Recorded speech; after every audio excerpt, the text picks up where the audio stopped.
What do you think about having 2 Mormon wives? Girl, the more the merrier. The more the merrier. There's never enough Mormons on Dancing with the Stars. There's so many of us right now.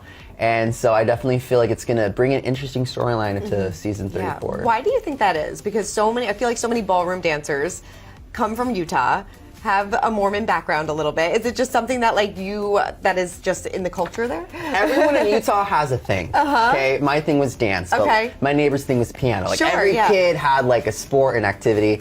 So for a lot of it, dance was huge, and the dance culture in Utah is really big too. Okay. Especially with ballroom, it was really brought into BYU as a way for men to treat women. Very interesting, right? And then they introduced it to high schools, and I feel like that trickled down into like literally society. So you have so many dance studios now teaching ballroom and all these different kinds of styles, but it's a very vibrant dance community in Utah. Yeah, I think that's so interesting. I love that. Yeah. That's so great. And good TV too. And great TV. Are you obsessed with Mormon wives? I am. More than I'd like to admit. I watched the first season. Okay. I watched it with my friend Alexis, and we're both from Utah.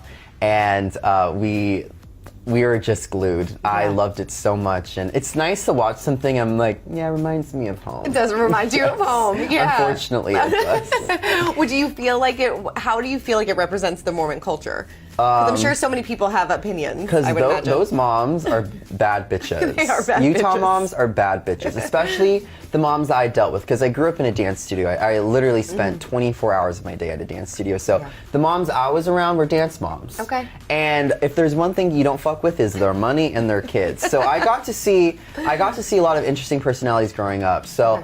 I loved getting to see kind of similar characters but on a TV show. Yeah, what was it like filming this upcoming season then with them? It was very short. I danced with Jen.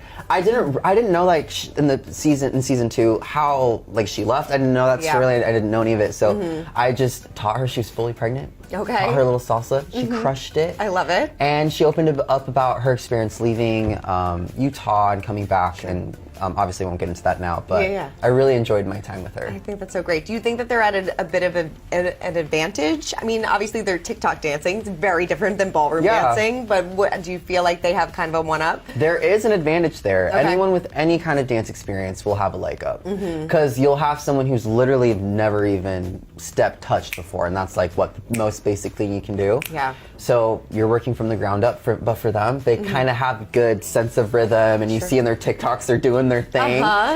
You can sense that they have a little bit of dance ability. They can understand rhythm. They can understand timing. So they definitely have a leg up. And these girls are cutthroat. They are cutthroat, and they know how to TikTok, and that's really big for me. So yes, I feel like this is the first time we've ever had 2 people from the same show on the same season too, if I'm not mistaken. So what do you think about that? I think it's very interesting, and I don't know. I'm curious to see how it will unfold. Yeah. Because we never really know why they'll have them. Sure. We can have our speculation, but we always know the reason when the season's done. Yeah. So we'll see how it unfolds.